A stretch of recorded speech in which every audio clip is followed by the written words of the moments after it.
सबसे बड़ा ठीक है, भ्रष्टाचारी स्वागता शाह जी, मैं आपके साथ शुरू करना चाहती हूँ क्योंकि प्रफुल्ल पटेल को कटप्पा बता रहा है शरद पवार गुट। सही है कि आपने ही गुरु के पीठ में छुरा घोंप दिया। मैं ये बोलना चाहूंगी, ये पोस्टर रीयूज हुआ है। आ रही है आपको आवाज मेरी? म्यूट तो नहीं है, देखिए म्यूट तो नहीं है, अनम्यूट कीजिए। हाँ, अभी आ रही है आवाज? हेलो, हाँ अनम्यूट कीजिए, अब बोलिए। आ रही है अभी आवाज? हेलो हेलो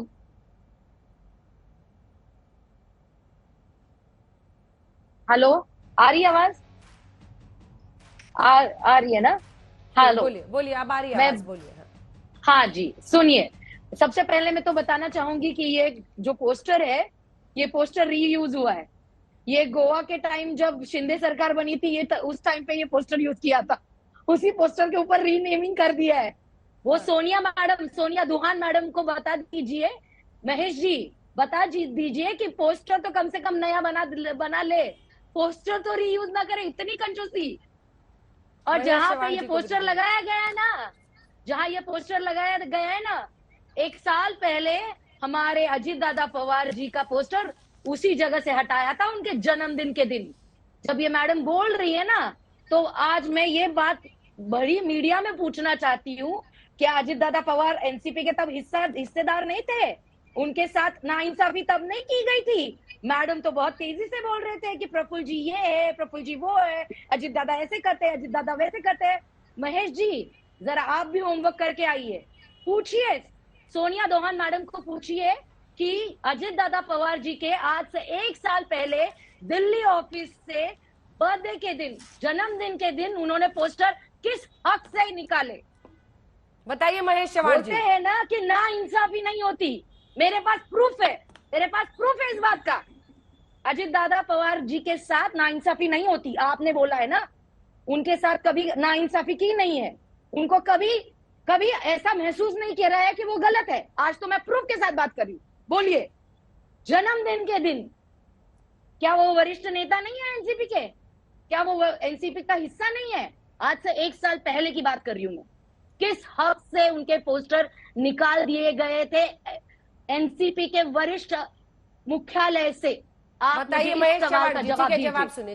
अंजना जी, महेश जी, और ये खुद अजीत पवार ने भी कहा कि किसी के कोख से ना पैदा होना ही क्या मेरा सबसे बड़ा जुर्म है। अंजना जी, मैं जरूर जवाब दूंगा। पहली बात, ये जो पोस्टर लगाया है, ये पोस्टर किसी कार्यकर्ता ने लगाया होगा, ये पार्टी ने ऑफिशियली नहीं लगाया है। ये नहीं, मेरे पास प्रूफ है। एसआर कोहली हमारे ऐसे डिबेट नहीं होता अंजना जी, मैं बीच में नहीं बोला। हमारे ऑफिस, मैं प्रूफ के साथ बात कर रही हूँ। ठीक है, स्वागता जी, स्वागता जी, प्रूफ के साथ बात कर रही हूँ। जवाब Kohli sir, SR Kohli sir office incharge थे, उनसे परमिशन लेके लगाए गए थे पोस्टर। ठीक है Swagata ji, you made your point, please अब सुनिए। हाँ okay Anjana ji, thank you.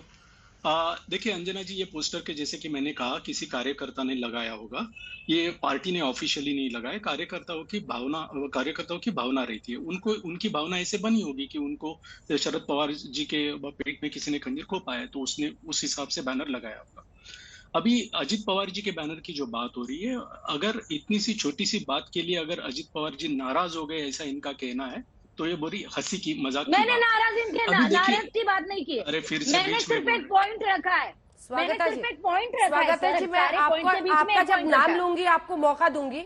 मुझे पता है आपकी भावनाएं बहुत तूफान पर है, पर प्लीज बहस में ना आप अपने बारे में जब नाम लू प्लीज तब बोलिएगा, ठीक है? महेश जी अपनी बात पूरी कीजिए। बात छोटे एक पोस्टर हटाने की नहीं है, बात यह है कि क्या पृथ्वीराज चव्हाण कह रहे हैं, कांग्रेस पार्टी के हैं, और आलोक जी अपने आप को अलग कर रहे हैं उस बयान से, लेकिन महाराष्ट्र के बड़े नेता हैं, मुख्यमंत्री रह चुके हैं साहब। ऐसे में वो कह रहे हैं कि अपनी बेटी की वजह से उन्होंने अन्य नेताओं की अनदेखी की, वरना प्रफुल्ल पटेल, छगन भुजबल सबके सब इस तरह से तलवारें खींच लेंगे, किसने सोचा था? हाँ अंजना जी, आपका सही है। मैंने भी सुना वो बयान जो पृथ्वीराज चव्हाण जी ने दिया है। हाँ। लेकिन देखिए, अपनी अपनी सोच होती है। पृथ्वीराज चव्हाण जी जो घटनाएं हो रही है उसमें उनका कुछ अपना अनुमान होगा, उस अनुमान के हिसाब से उन्होंने स्टेटमेंट दिया होगा, और उनका मत रखना उनका अधिकार है। सच बोला अभी है। ये जो नहीं, अभी सुनिए ना, उनका मत रखना उनका अभी ये है, अभी वो सच की झूठ मैं जो अभी आपको बताने जा रहा हूँ उसमें से आपको समझ में आएगा। अभी ये जो बात होती है कि सिर्फ बेटी है इसलिए उनको बढ़ावा दिया गया और अजित पवार जी को कुछ नहीं मिला, उनके ऊपर अन्याय हुआ, ये गलत है। मैं आपको उसका स्पष्टीकरण देता हूँ। पहली बात तो ये है कि जिस दिन सुप्रिया सुले जी को कार्यकारी अध्यक्ष राष्ट्रीय बनाया गया, उसी दिन प्रफुल्ल पटेल जी को भी राष्ट्रीय कार्यकारी अध्यक्ष बनाया गया था। ये दोनों को इसलिए कार्यकारी अध्यक्ष बनाया गया था क्योंकि ये दोनों भी राष्ट्रीय राजनीति में कार्यरत है। सुप्रिया सुले जी 2006-2007 से राष्ट्रीय राजनीति में है। वो उनकी काबिलियत भी है क्योंकि उनको लगातार, आपको शायद मालूम होगा, लगातार 8 साल उनको संसद रत्न से सम्मानित किया जा रहा है। इसका मतलब यह होता है कि बेस्ट पार्लियामेंटेरियन। तो उनकी काबिलियत भी है, ऐसे नहीं कि सिर्फ शरद पवार जी की लड़की है इसके लिए उनको राष्ट्रीय राजनीति में लाया गया या अध्यक्ष बनाया। अभी दूसरी बात, अजित पवार जी खुद कहते थे कि उन्हें बिल्कुल राष्ट्रीय राजनीति में दिलचस्पी नहीं है, वो महाराष्ट्र की राजनीति में खुश है और वो वहां रहना चाहते हैं एक्टिवली। अभी ये कहना कि अजित पवार जी पर अन्याय हुआ, ये गलत है, क्योंकि मैं आपको बोलता हूँ जब से हम सरकार में हैं, उन्हें मंत्री पद दिया गया है, उन्हें उपमंत्री मुख्यमंत्री पद दिया गया है। उन्होंने खुद ने कहा है कि वो पार्टी ने नहीं दिया है, वो कैपेबल है अरे फिर से इसलिए उन्हें मिला है अंजना जी, सर।